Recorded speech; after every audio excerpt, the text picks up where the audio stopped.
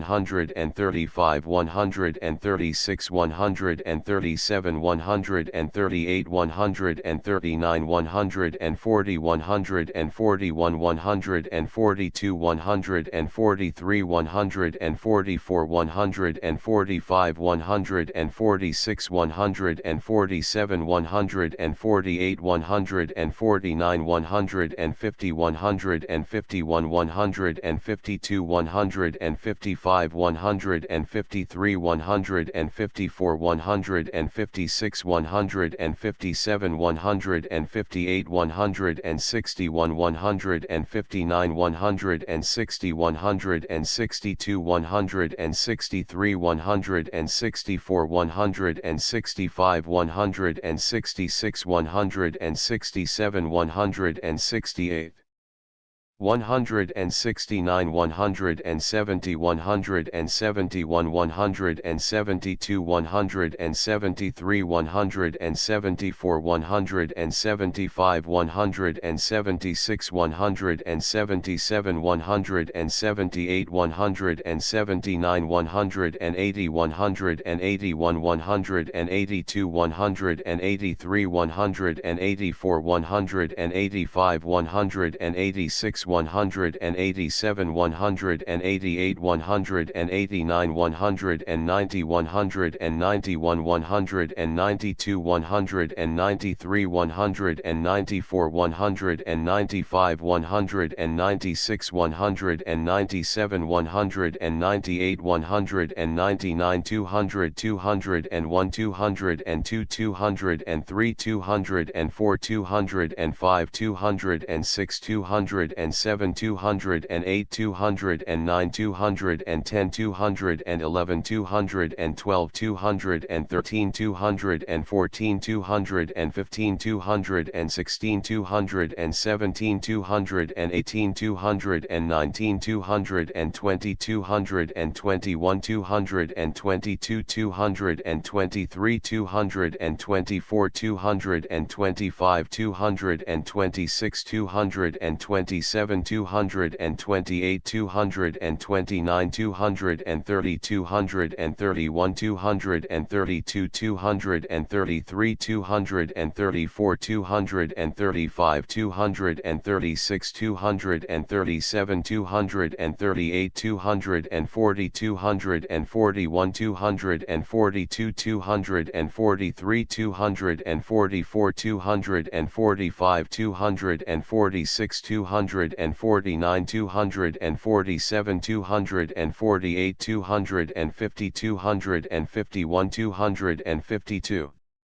253 254 255 256 257 258 259 260 261 262 263 264 265 266 1 2 3 4 5 6 7 8 9 10